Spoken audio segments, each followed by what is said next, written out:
I don't know about you, but this social distancing thing is really putting me to the test.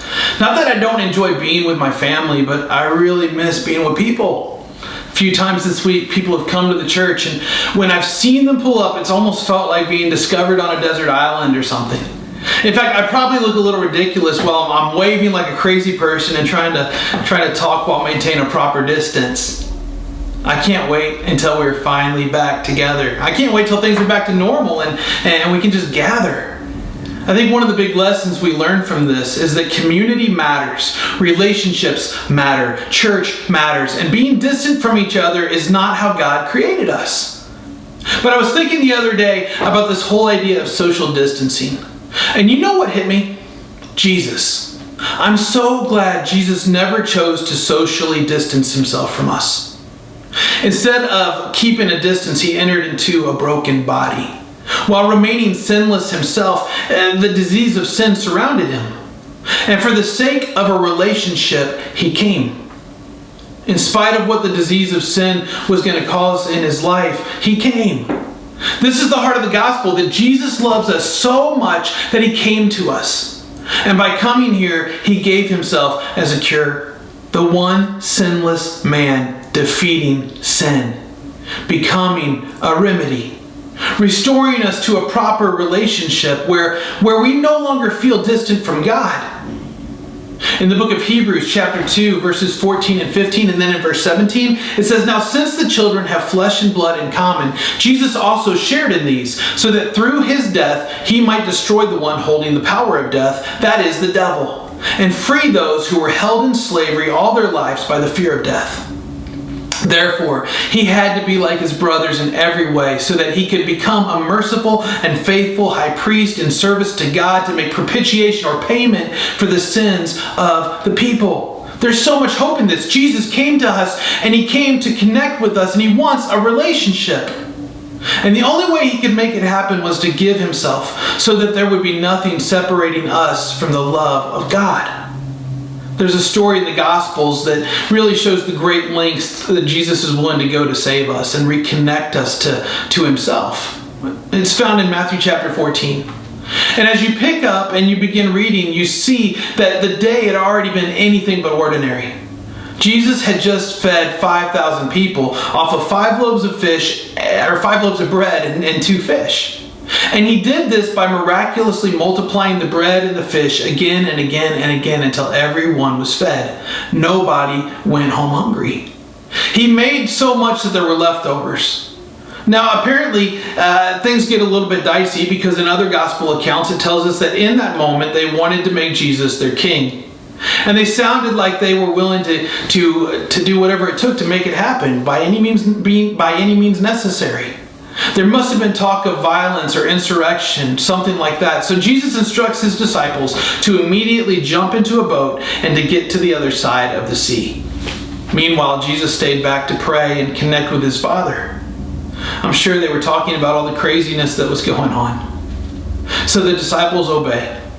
They load up their boat with all the leftover fish and bread, 12 baskets full, one for each of them to carry onto the ship.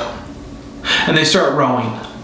And they row out around 3 or 4 miles. They reach the middle of the lake. It's about 8 miles across. And it's evening. And because of the geography of the lake and when the cool of the evening would come in, oftentimes storms would just come up out of nowhere. And this was one of those nights. Now, I don't know if you've ever watched a storm blow in while being out on the water. But I have a few times, and I know that when you see a dark cloud headed your way, it's time to get to land. And so for the disciples, they're stuck out in the middle of this sea with only a 12 horsepower motor. They don't have time to get to the other side. The storm hits them. And things start to get a little bit scary. You know that moment when things start to get real? Like when the doctor throws out the C word, or when the bills come in but the checks don't, or when your spouse walks in and lets you know that they're on their way out. Storms often come from out of nowhere. 2 weeks ago, you didn't think that you were going to be sitting in your living room social distancing. I know I didn't. And you wonder, how long will it last? How long am I going to have to weather this? How long am I going to have to go through these things? And for the disciples, they rowed and they rowed and they rowed until it was almost morning. They had to be exhausted fighting the waves. I'm sure they must have wanted to give up fighting for their lives right there in the middle of the storm. They had to be out of adrenaline and just exhausted. And somewhere off in the distance, off on the shore, Jesus sees their struggle. He sees their ship being tossed by the waves, and he starts to move towards them. He begins to walk on the water. Yeah, you heard me right. I said Jesus is walking on the water. Through the waves, through the storm, he walks the 3 or 4 miles out to sea, and as he nears them, the disciples catch a glimpse of his figure. Now, at first they don't see him clearly, and they think he's a ghost. And that makes them become even more afraid. I mean, hey, look, I'm the first to admit it. If I'm out at sea already, I'm in the middle of the sea during a storm, and I'm fighting for my life, and all of a sudden I see what I think is a ghost or something weird coming across the water like that, I'm the first to let you know I'm done, I'm out. And you know, for many of us, when we first encounter Jesus, this is the same thing that happens. We can get kind of scared because we don't recognize him. I mean, we are talking about the supernatural here. And if something is supernatural, that means it's beyond natural. It's beyond the normal. When things happen in our lives that are beyond the norm, that's when we can get a little bit unnerved or even scared. That's when fear sets in. But in the middle of that storm, Jesus goes to his followers. Jesus makes himself known in the storm. He reveals himself. Hey guys, here I am, it's me. And as he comes near the disciples, Jesus gives them 2 commands. The first one is that they need to take courage. And the second one is that they should not be afraid. Take courage, don't be afraid. Why? He says, because I'm right here. I'm right here. Hey guys, I know this is weird. I know that you weren't thinking this storm would hit you like this. And even more, you definitely weren't thinking or expecting to run into me out here. But here I am. And I just want you to know that everything's going to be okay. Now notice here in this passage, at this point, Jesus doesn't immediately stop the storm. He's just promised that everything is going to be okay. In fact, if you think about it, he didn't stop the storm when he first noticed his disciples were struggling out there in the middle of it. It's still going on. So what we start to see is that Jesus wants to take advantage of this storm to do something even greater in his disciples' lives.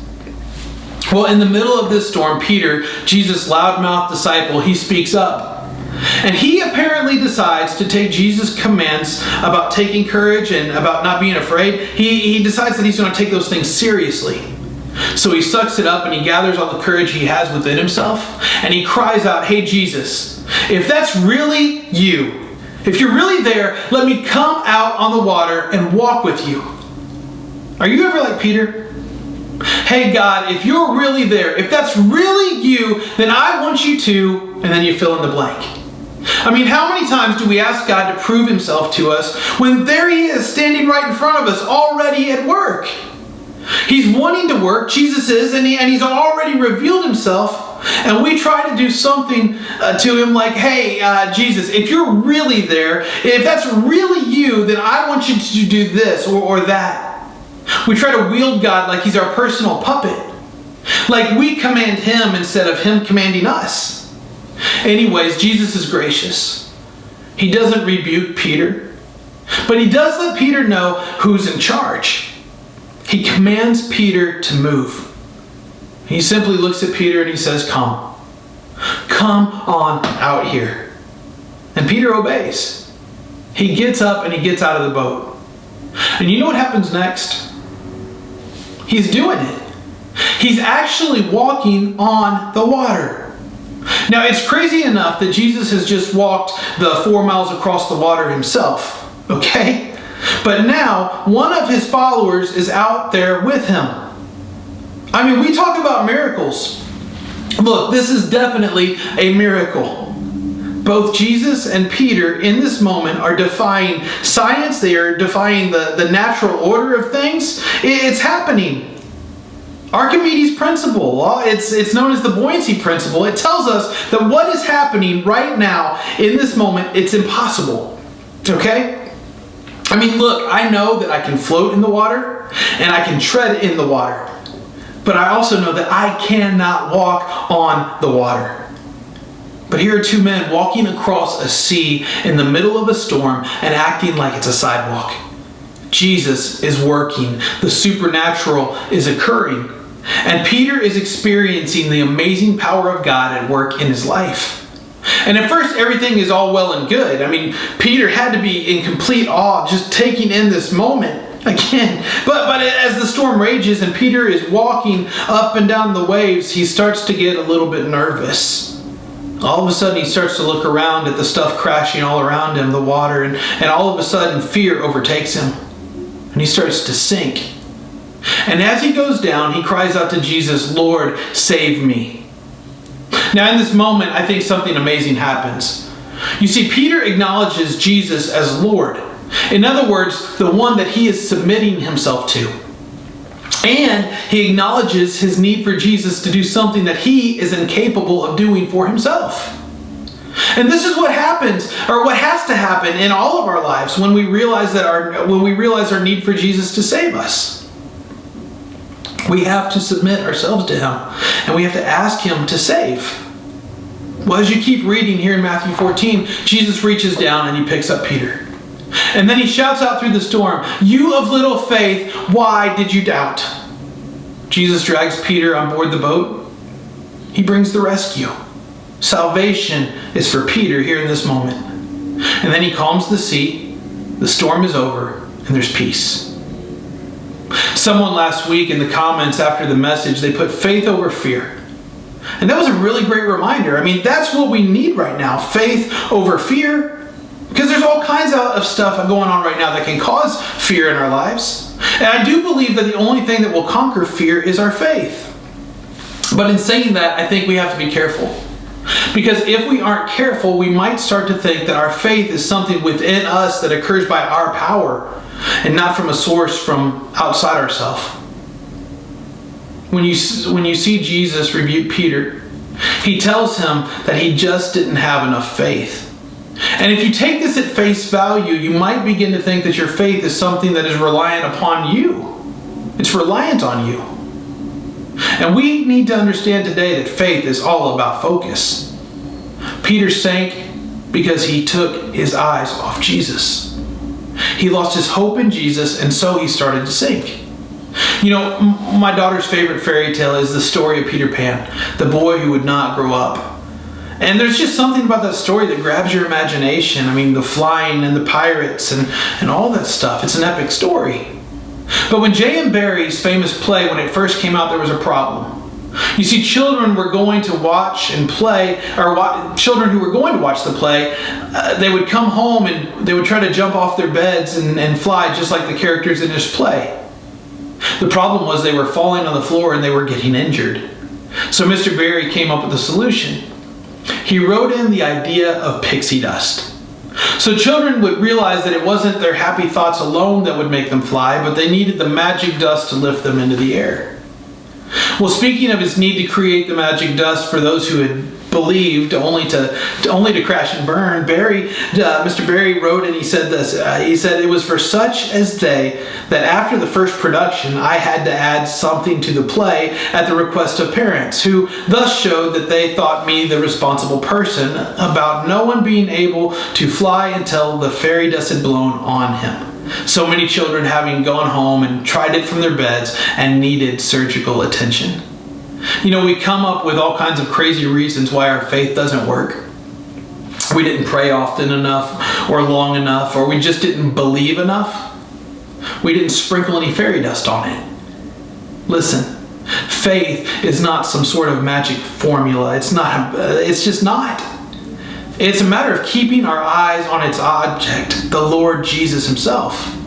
One commentator put it this way: the Apostle Peter needed faith, not fairy dust, to keep walking upon the water. our faith is focused on Jesus. And when it is, we can walk through anything. The scriptures teach that faith is something supernatural that's given to us from God. And it's based out of our experience with God. In Ephesians chapter 2 and verse 8, it says, "For you are saved by grace through faith, and this is not from yourselves, it is a gift from God." It is God's gift. God put in us the ability to believe in Him, and this belief is something that is greater than just buying into some facts. Hebrews 11:1 says, "Now faith is the reality of what is hoped for, the proof of what is not seen." And here's the thing with faith. It's not just agreeing with the facts. Faith is bigger than the facts. Faith is something that God gives us, and it grows as we gain more and more understanding of who He is and what He's capable of. And if God has not given us the gift of faith, then our life is going to come up lacking. We are going to be sunk by the storm. We need faith. And we need a focus on Jesus each and every day of our lives. Even as we read a passage like here in Matthew 14, you begin to realize it takes just as much faith to believe the story as it does to accomplish the feat. It's important that I have faith in His Word. When I can trust the truth of God's Word fully because of the faith that God has put inside of me, I am able to trust Him in whatever other storms I might face in my life. I can take on whatever kind of challenge stands in front of me, knowing that He is more than capable of working the miracle. He is the one who's capable of getting me through. For the men in that boat that night, this moment changed everything. At first, they didn't see Jesus clearly. They thought He was a ghost. And really, if you read the other gospel accounts of this moment, you find out that they really didn't have any faith in Jesus at all until this very moment. They really didn't know until right now who Jesus was. Even though they had just witnessed Jesus feed 5,000 people the day before, and even though they saw that happen with their very own eyes, they just didn't really get it. But in the middle of the storm, they're there, and they're living out their lives like practical atheists. They may have said that they believed in God, but there was nothing at this point in their lives that actually looked like it.